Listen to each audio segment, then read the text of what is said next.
of you seen the movie Finding Nemo? Alright, keep your hands up. How many of you like to have a clownfish? Or have a clownfish already? Want to own or already owning one? Okay. How many of you know the real name of a clownfish? None of you, right? Okay. Today I would like to inform my audience about the lifestyle and different habitats of the clownfish. Although clownfish are really beautiful and abnormal, they shouldn't be put to any sort of torture of any kind. Today I would like to inform the habitat of the clownfish, their natural sexism, and then that their amphibian curriculum. Clownfish habitat tends to be close to an enemy. You know what an enemy is? Does anybody know what an enemy is? It's this little plant. This little plant that has different tentacles. It's like it's sort of like a squid. Not really. Squid. It doesn't have a face. It's just. Clownfish and are both symbiotic. They help each other without harming each other. They both benefit from each other. Symbiotic is how they both help each other in a way, like help provide food, shelter, and keep themselves from getting died or killed by predators. Clownfish number one predators is humans. Humans tend to get the clownfish as a pet, but what we don't know is that clownfish are not good to keep as pets because they need some place to live. And an enemy, you can choose any kind of an enemy, but the clownfish will not, they will not combine. Out of 10 out of 1,000 species of sea and enemies, 10,000 out of them, only one clownfish chooses one. And it's really hard for a clownfish to combine to one of them. It's really rare. If they do combine, they do live together, but it's 1 out of 10 chances that they'll get it. They'll live together.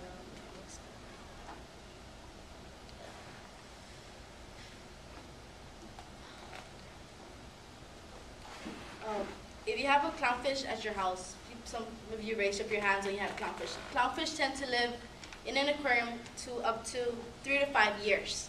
But when they're out in the wild, like in the sea, they live up to 6 to 10 years. That's just half of their lifestyle. You're killing half of their lifestyle just living them in your aquarium right now. You're killing them. Now, discuss clownfish habits with an enemy and how humans are harmful to natural habitats. Moving forward, the clownfish choose their sex as they're born. Clownfish did not choose their sex. Clownfish are all born male, like Ms. Reed had said earlier before. But they can change up, but the thing is they can't change back. Like in the movie Finding Nemo, the dad chose to stay as a male. He could have chose to change as a female, but it's rather to stay as a male. I really do that. Not all, you cannot classify a clownfish by their color. Just because a clownfish, not all clownfish are oranges. Some clownfishes are orange, brown, peach, and I think it was yellow. Yes, yellow. Yeah, yellow with black stripes.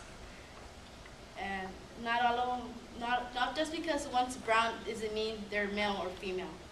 That's just their color. That don't anything basically mean their sex. Clownfish females are larger than male. That's one of the ways they differ from both. If you get a clownfish male and a clownfish female, you measure them, a female will always be larger than the male. Moving ahead, clownfish scientific name is Aquarium perculum. Clownfish, they were named clownfish because of the tilting and body way that they swim. They swim scientists.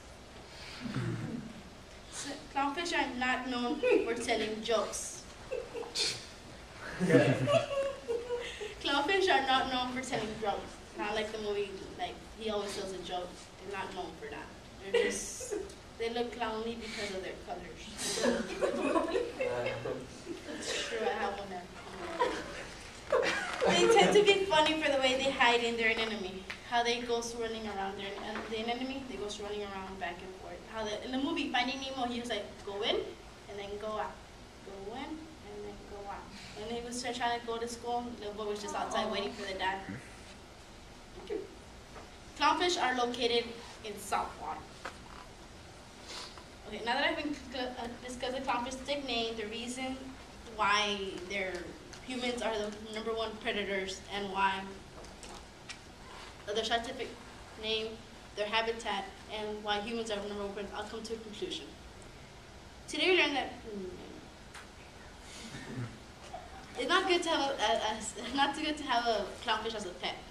First, you're killing half of their lifestyle, like you're killing half of their lifespan, half of it. Because when you're living in, like they're not used to the anemone, they might die because they're not used to the anemone you chose for them, or because that's one of them, and they're used to being like out freely. They just sometimes they're known. Sometimes a clownfish dies for walking towards the aquarium, the back of the aquarium. Some people have a picture in the back of the aquarium, like a sea, and they're known to just running towards the glass, and they can tend to hit their heads and die.